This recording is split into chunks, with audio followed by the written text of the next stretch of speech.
Welcome welcome Ruby के kitchen में welcome.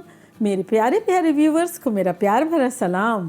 आज हम झटपट बड़ी ज़बरदस्त सी लच्छा पोटैटो फ्राइज़ बनाते हैं, जैसे आलू की चिप्स भी कह सकते हैं, लेकिन लच्छे वाले स्टाइल में, वो भी मेरे स्टाइल में। तो चलिए स्टार्ट करते हैं। अगर आपको मेरी वीडियोस अच्छी लगती है तो लाल सब्सक्राइब का बटन दबाएं। बराबर में ये बेल का जो आइकॉन है उसको दबाने से आपको मेरी रेसिपी सबसे पहले फ्री में देखने मिलेगी। वीडियोस अच्छी लगे थम्स अप दें। देखें, आपको सबसे पहले आलू की बारीक बारीक स्लाइसेस करनी है। तो देखिए मेरे पास ये बारीक स्लाइस करने का है, या मैंडेलिन है, या फिर आप छुरी से भी कर सकते हैं। तो इसको एक आलू ये छिला हुआ है, ये लेते हैं और इसमें बारीक स्लाइस करते हैं इसको।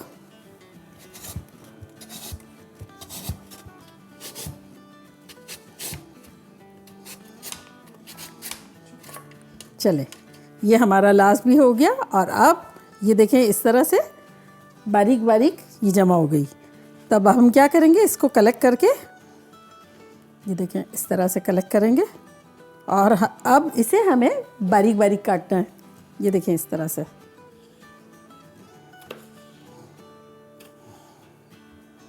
जैसे वो निहारी के लिए अदरक काटते हैं ना, एग्जैक्टली इस तरह लग रहा है बड़ा अदरक काट रहा है। तो ये देखिए इस तरह से बारीक बारीक हो गई। तो इसको हम डाल देंगे। ये देखिए कैसी कैसी लग रही है ना। ये मैंने आप लोगों के लिए ये वे बताया है।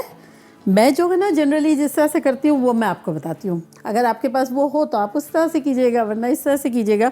ये देखिए मेरे पास एक चीज़ है, यहाँ इस तरह से ये दांत बने हुए हैं, और ये जो है ना इसमें आलू फंसाते हैं। तो अब क्या मुझे बताना था कि छिलके वाले आलू भी ले सकते हैं, प्लेन भी ले सकते हैं, छिलका थोड़ा बहुत उतार दें तब भी हर्ज नहीं है। बड़े लें छोटे लें, जो भी, ये बड़े फॉरगिविंग लोग हैं, जैसे भी यूज़ करोगे मज़े के ही बनेंगे। तो चले इसको डालते हैं इसमें, और फिर इसमें डाल देंगे और घुमाएंगे।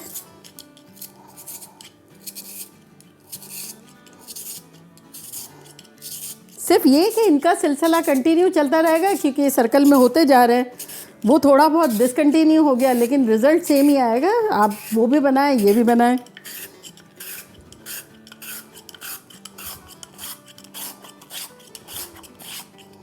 चलें, ये हो गया। ये देखिए इसको भी मिक्स कर देते हैं इसमें। तो बस इसी तरह से कर लेंगे। आप ये भी कर सकते हैं जैसे बिना छिलके के, ये वाला जो आलू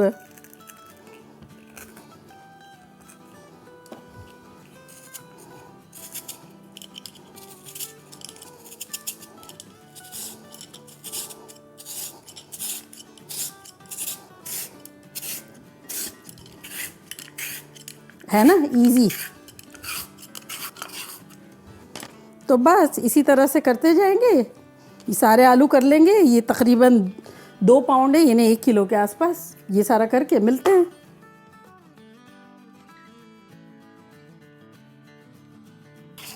ऐसा लग रहा है ये पनोकियो की नोज़ है है ना। चल ये भी डाल देते हैं।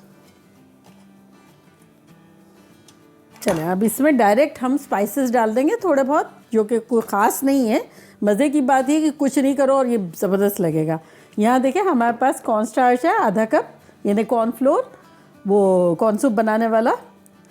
और अगर ना मिले तो अरारोट पाउडर डाल दें, वो बहन भाई है। चलें, और यहाँ हमारे पास बेसन है, और ये है 6 टेबलस्पून। और यहाँ है 1 टीस्पून नमक और 1/4 टीस्पून हल्दी। और अब ग्लव्स पहनेंगे और इसको मिक्स करेंगे। और यहाँ देखें मेरा चूल्हे पे ऑयल है, हाथ लगाओ तो हीट आ रही है। अभी ये मिक्स करेंगे जब तक ये और गर्म हो जाएगा। मैंने रखा है चूल्हा मीडियम हाई पे। चलिए इसको थोड़ा करीब ले लेते हैं और इसमें डालेंगे 2-3 टेबलस्पून पहले पानी। ये 3 टेबलस्पून के आसपास डाल दिया और अब मिक्स करेंगे। ये हमारे यहाँ बच्चे से बड़े तक सबको बहुत पसंद है। यानी बच्चा, अब तो मैं जोई के अलावा आना को भी काउंट करती हूँ आना भी शौक से, इसको दिल चाहता है अंदर का कुछ मिल जाए तो थोड़ा बहुत खा लूँ। ऊपर का ज़ाहिर क्रिस्पी तो नहीं खा सकती है, तो ये थोड़ा सा हम कभी ऐसा तल लेते हैं कि भाई थोड़ा सॉफ्ट सॉफ्ट सा हो, तो वो भी खा लेती है। अब इसलिए हमने 2-3 टेबलस्पून पानी डाला और इसको हिला रहे कि पोटैटो खुद भी वाटर रिलीज़ करते हैं ना, तो कितना रिलीज़ करेंगे उस पर डिपेंड है। देखिए ये अच्छे से मसल गया है और अब इसको हम डालना शुरू करते हैं। अब आप चाहें तो छोटा बड़ा कुछ भी कर सकते हैं, और यहाँ देखिए मैंने सिजर्स भी रखी है, तो अगर जैसे छोटा करना है, और हमने तो वो कंटिन्यू किया था ना, तो ये इस तरह से काट भी सकते हैं और हाथ से भी कर सकते हैं।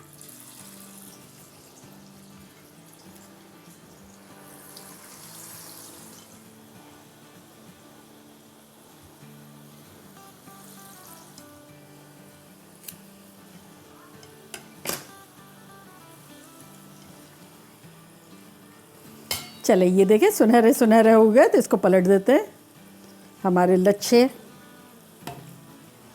जब तक नीचे सुनहरा कलर ना हो जब तक टच नहीं करें। ये दो मेरे पुराने हो गए थे जो सबसे पहले डाले थे ना, उसको मैंने पलटा है, बाकी दूसरे को टच भी नहीं करना है।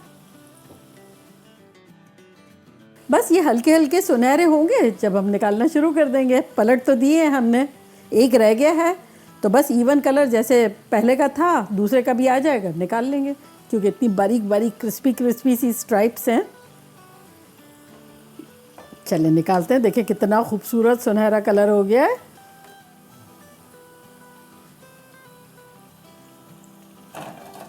देखा आवाज़ सुना, कैसा ख़तरनाक आवाज़ है।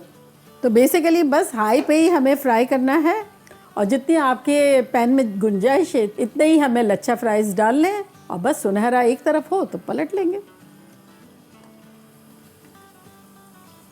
देखा कैसा ख़तरनाक लग रहा है और कितना सिंपल है। आपने देखा, बस हल्की हल्की थिन थिन सी स्ट्राइप की और फिर डाल दिया। बच्चे भी खुश, बड़े भी खुश। फ्राइज़ तो वैसे भी हर दिल अजीज़ है, सबको ही बहुत पसंद है।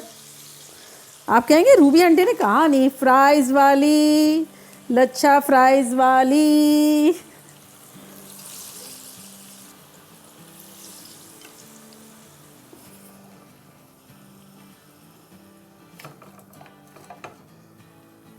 देखिए ये हमारा लास्ट भी हो गया। चूल्हे को करते हैं बंद। गर्मा गर्म क्रिस्पी करारे लच्छा, लच्छा फ्रेंच फ्राइज किस किस को खाना है। तो देखा कैसे झटपट हमारे ज़बरदस्त से लच्छा फ्राइज बन गए। मानते हैं? लच्छा पराठा तो सुना था आपने, फ्राइज नहीं सुना होगा। तो चले मैं ट्राई करती हूँ और आप लोगों को बताती हूँ कि लग कैसे रहे। ये देखिए आवाज़ सुने, कैसी ख़तरनाक आवाज़ है। मानते हैं?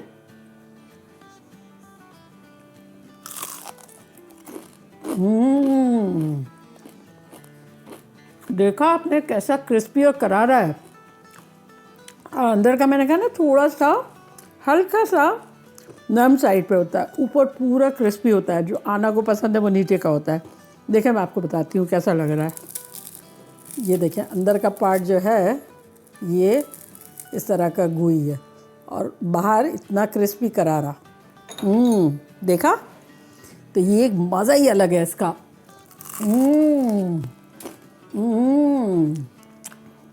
बिलीव करें, छोड़ने का दिल नहीं कर रहा है। इसका जो जाल है ना लच्छा, जब मुंह में जाता है तो ज़बान को ऐसा सेटिस्फैक्शन मिलता है, अलग सा ही टेक्सचर लगता है। और फिर ऊपर से क्रिस्पी, अंदर से थोड़ा सा मैंने बताया ना हल्का सा फर्म।